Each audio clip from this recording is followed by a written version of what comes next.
Ég uppalinn hérna í Reykjavík alla tíð, fæddur í Hamrahlíð í heimahúsi og síðan Vesturbæingur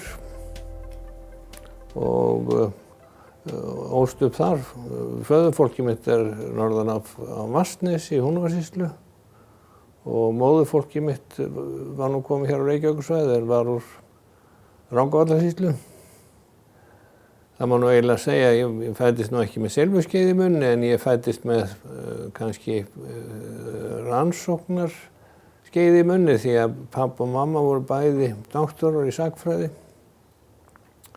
og bróðir minn prófessor hérna á spítalanum og eldri bróðir minn var mikill magistur í íslensku og mikill gróskari í því þannig að svona rannsóknar áhugi, ég fekk hann eiginlega í munnin. Nú, síðan held ég hann bara ósköp venjulegur ungur maður, teldi skák og spilaði bridge og var í landsliðinu í bridge í mörg ár og Ólympíulandsliðinu og víðar þar, þannig að en svo náði mér snemmi konu og fjölskyldu og hún heitir Kristín Færseth. Hún félagsfræðingur og núna framkvæmdastjóri félagsprófessora.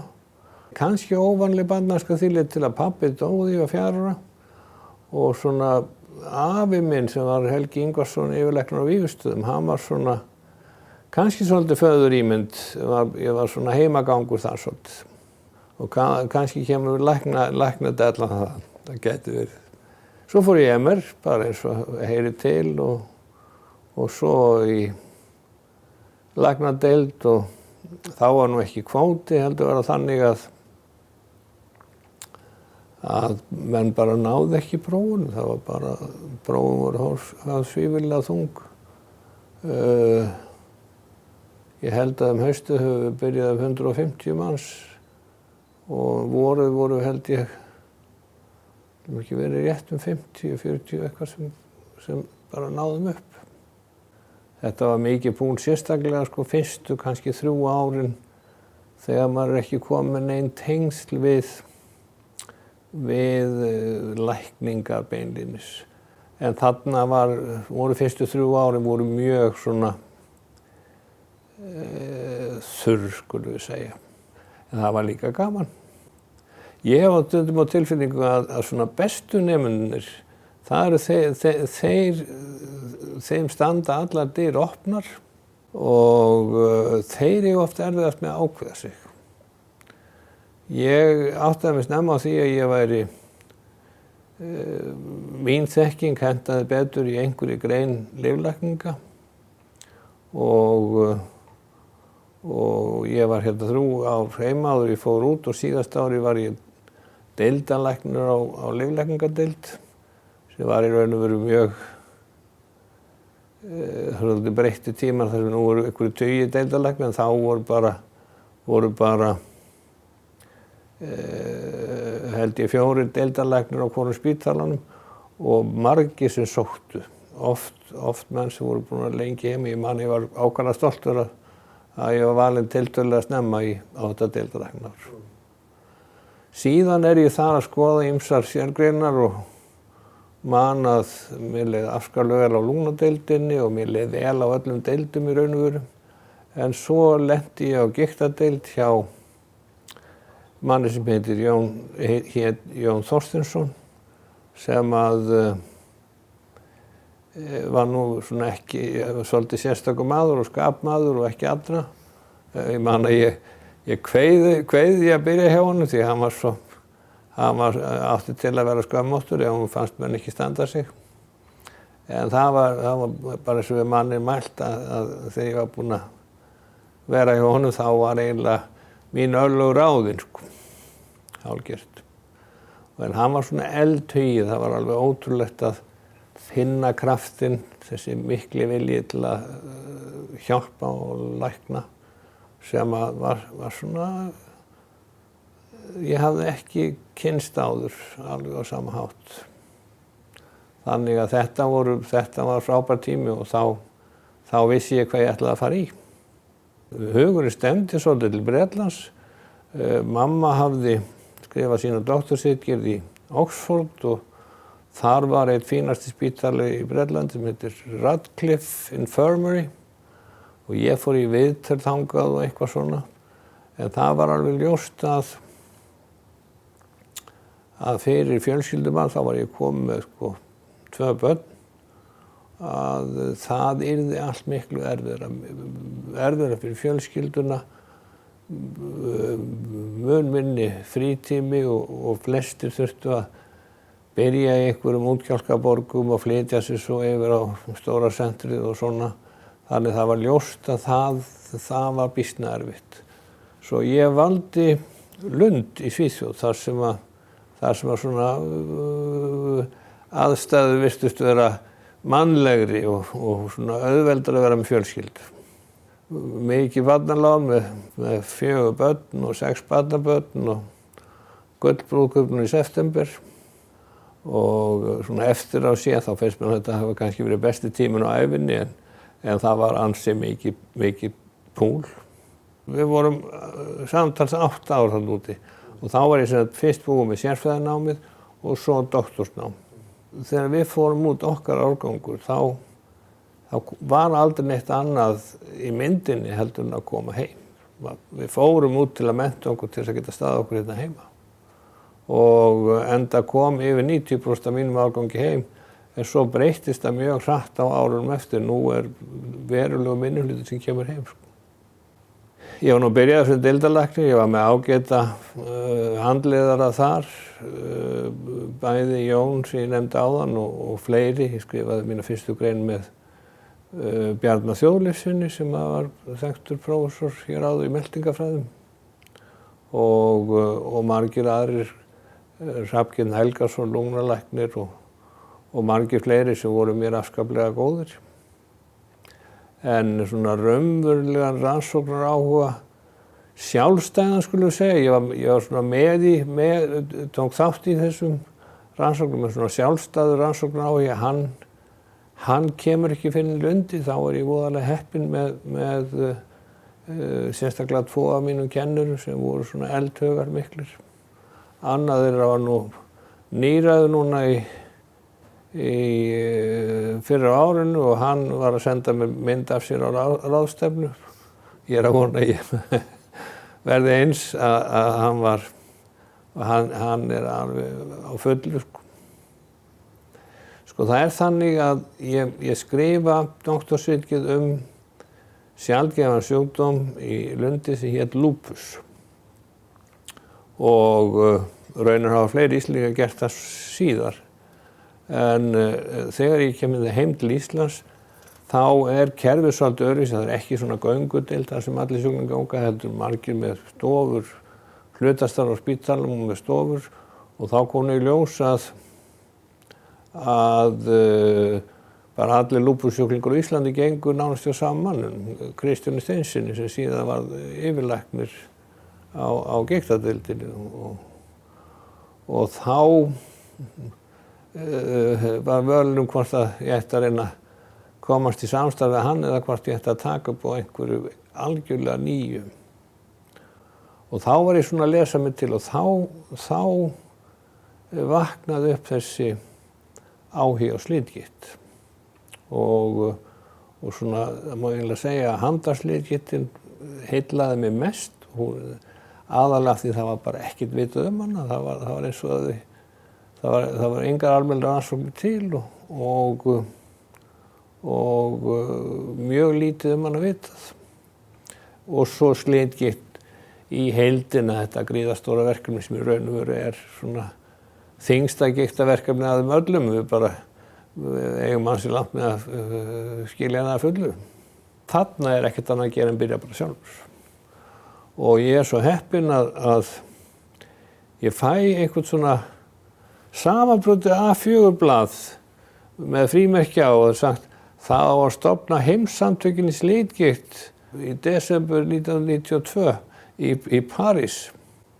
Og þetta var sko þið myndu ekki senda svona snepil frá ykkur í dag. Þetta var bara svona gamaldags sko, ritvél með ójöfnum stöfum og eitthvað svona. Þetta var bara eitt plagg. Og þarna mættu 250 manns sem stofnuðu þessi samtök og það var alveg, skipti alveg sköpum. Þá hafði ég allt í einu aðgang að fullt af góðum ráðgjöfum, klóku fólki. Ég gat ráðfært mig við og þá eftir það þá raunveru stjórna ég öllum minni sjálfur. Það sem stóð nú sérstaklega fyrir þrifum varðandi slitgigtina, það var að það vantaði skilgreiningar. Greiningarnar voru ekki nógu skýrar og öflugar og þá þýðir ekkert að ætla að fara að skoða einhverja erfðaþætti. Þú þarft að hafa mjög skarpa skilgreiningar þínu sjúkdómi. Þú þarft að hafa í raun og veru mikla þekkingu til að greina. Það er ástæðan fyrir því að þetta verkefni mitt með íslenskri erfðagreiningu hefur svona staðið upp úr í heiminum í handaslitgikt. Það er af því að út af þessari vinnu sem ég hef lagt í að greina hana. Og fyrstu árið sem ég hérna heima þá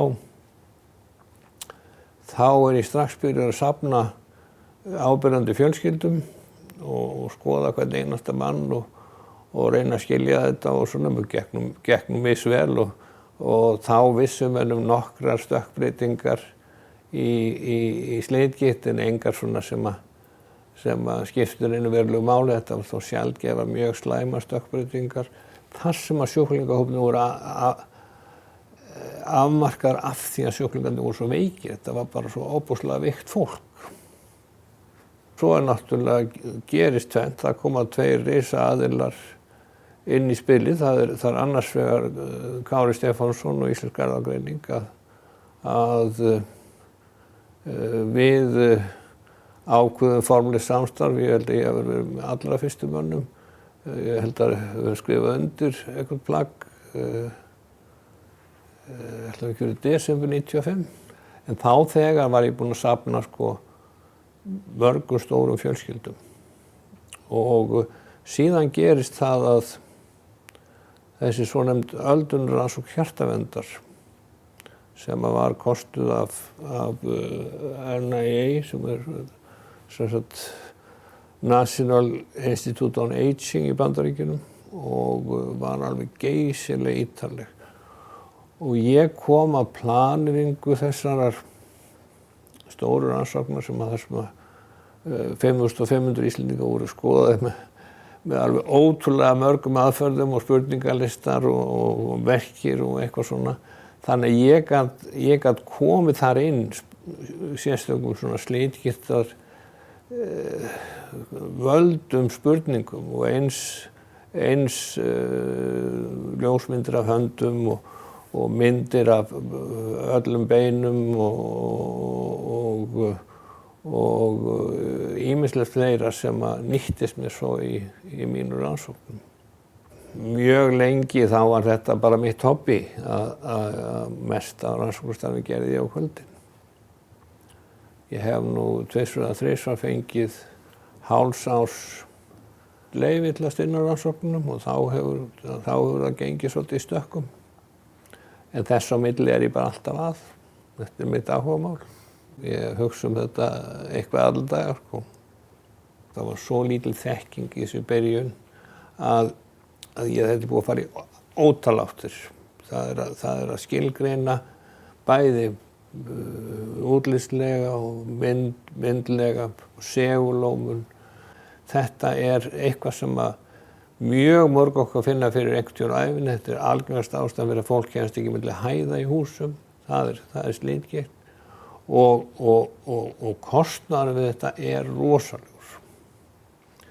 Það hefur aldrei verið til nein meðferð raunveruleg. Við vitum að vísu að þeir sem eru grannir og fitt og æfa og svoleiðis, þeir sleppa betur, þeir fá slitgikt en oftar þannig þeir eins og við finnum minna fyrir þessu.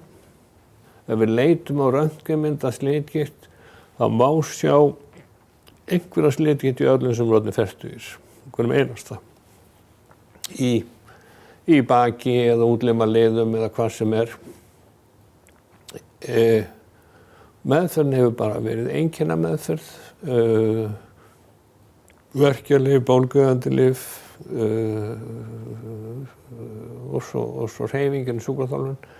Það var að vissu stór breyting svona eftir miðja síðustu öld þegar menn fór að geta skipt sett gervilið í mjaðmir og hné.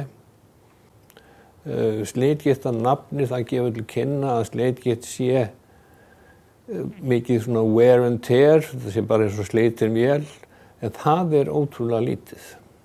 Það er til dæmis, ef við tökum bara handaslitin sem er svona mitt uppáhaldsverkefni, þá er engin munur á hægri eða vinstri. Eitt af því fyrsta sem ég gerði í sambandi við atvinnutenginguna var að við skoðum alla íbúa Hrafnistu 1993 eða eitthvað svoleiðis. Og það stóð þannig á Hrafnistu að þar voru helmingur af köllunum voru sjómenn vegna þeirra forgangs og hinn helmingurinn voru menn og ýmsum stéttum. Og þessi sjómenn, þetta voru svona, aldamóta sjómenn, meðalaldurinn upp undir nírætt og þetta var 93, svo þetta eru sjómenn frá fyrstu tímum þegar að menn stóðu dögum saman á dekki og gerðu að og púlið óendanlegt. Engin munur á handasliðgikt í sjómönnum eða hinum hópnum. Bara engin. Þannig að slitgiktarnafnið er í raun og veru rangnefni. Við vitum ef að liður er eitthvað laskaður, ástand eftir brot eða meðferða galla eða svoleiðis, þá vitum við að þeir liði slitna mjög hratt.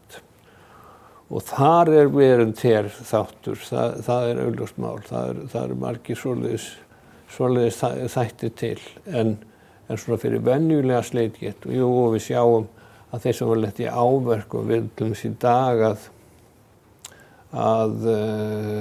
það fyrir næst, eða það er algjör undantekning ef að atvinnufótboltaspilari kemur í gegnum ferilinn með heil hné, það er bara nánast óþekkt.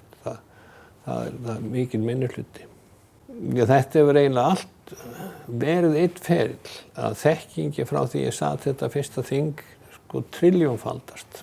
Að við skiljum allt miklu betur, við vitum hvað gerist í hverjum vef, við vitum hvaða frumur bera ábyrgð, við vitum mikið hvaða boðefni bera ábyrgð.